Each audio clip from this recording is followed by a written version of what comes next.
Les énergies vertes, les énergies alternatives, renouvelables, on le sait, on le vend en poupe.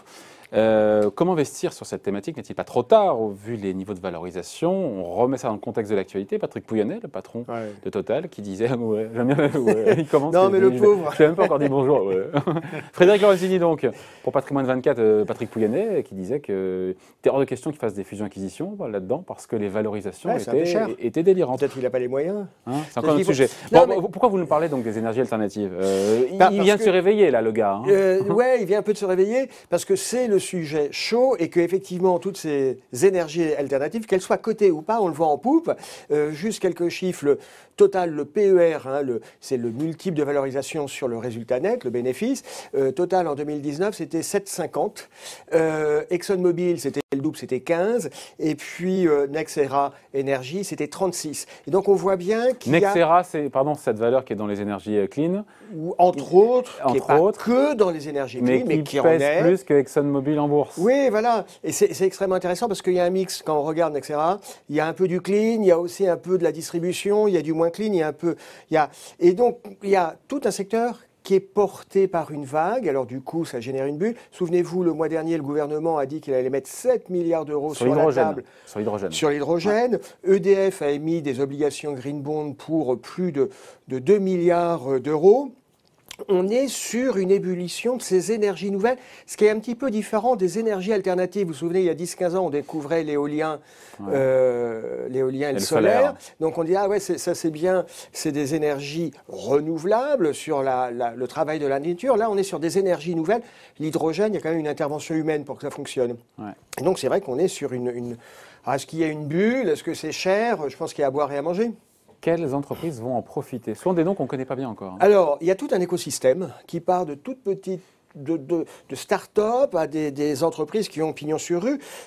Sur le marché français, on va citer quelques exemples français. Vous avez McPhy Energy, c'est coté à Paris. Ça pèse... Il y a une actu sur cette boîte, je ne sais plus, cette semaine. J'ai vu un truc passer sur... Ils ont levé un tas de...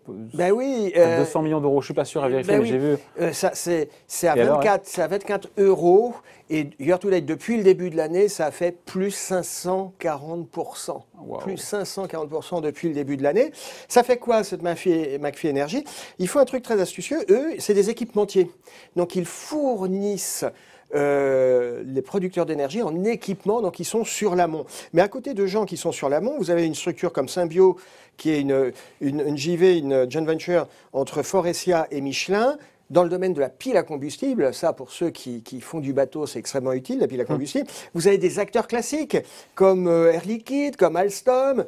Vous avez des acteurs comme Safran, dans tout ce qui est équipement de transport. Donc, c'est toute une chaîne de valeur qui est en ébullition, de la petite start-up à l'entreprise qui est installée. Et donc, pour l'investisseur qui veut en avoir en portefeuille, qu'est-ce qu'il fait? Quels sont les choix possibles, les options possibles? Pour l'investisseur qui veut en avoir en portefeuille, il faut accepter de payer du McPhy avec une progression de plus de 540% depuis le début de l'année.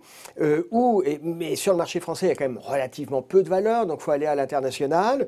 Et puis, soit il va y aller tout seul, soit il va y aller via des fonds qui, eux, sont spécialisés dans ce qu'on appelle ces énergies alternatives. Alors, il n'y en a pas 50 en France, il y a une poignée de fonds. En moyenne, year to date, depuis le début de l'année, ils ont fait 26%. Alors, tous n'ont pas fait 26%, certains ont fait mieux, et puis d'autres ont fait moins.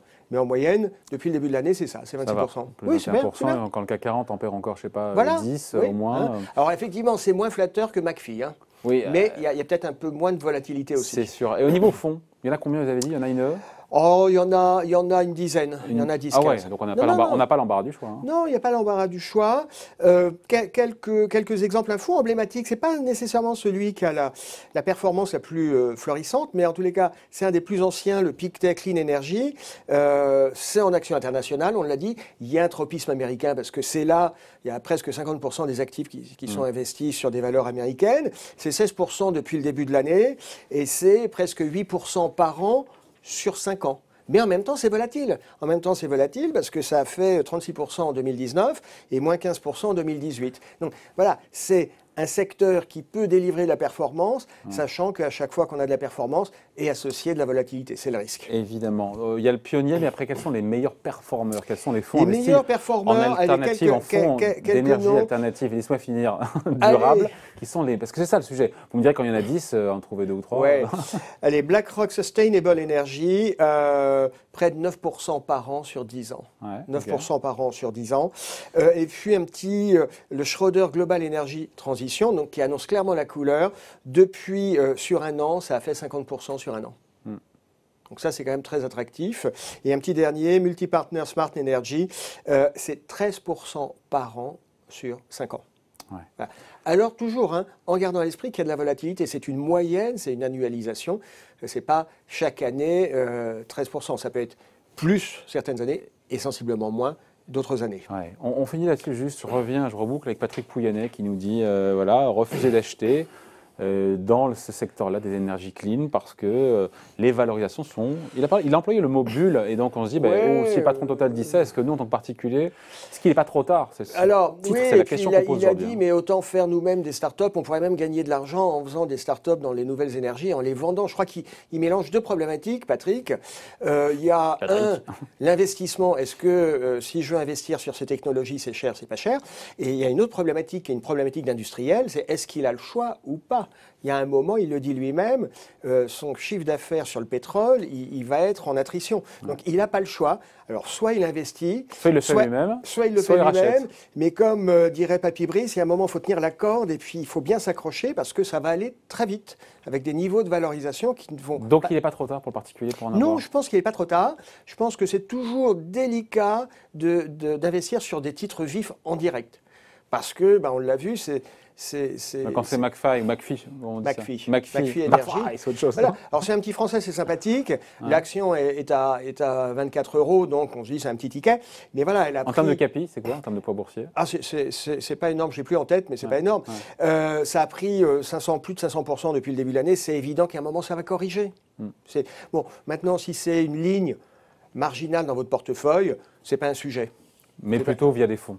Pour laisser les experts choisir les bonnes valeurs. Souvent sur des secteurs comme ça qui sont un petit peu booming, un petit peu compliqués à travailler, il vaut mieux y aller en étant accompagné par un professionnel plutôt que d'y aller à main nue. Via les ETF aussi? On peut y aller via des ETF, il y a un Lixor sur la Clean Energy, il y a un indice MSCI Clean Energy. Il y a une petite offre qui est en train de se créer pour les investisseurs français, une quinzaine de fonds.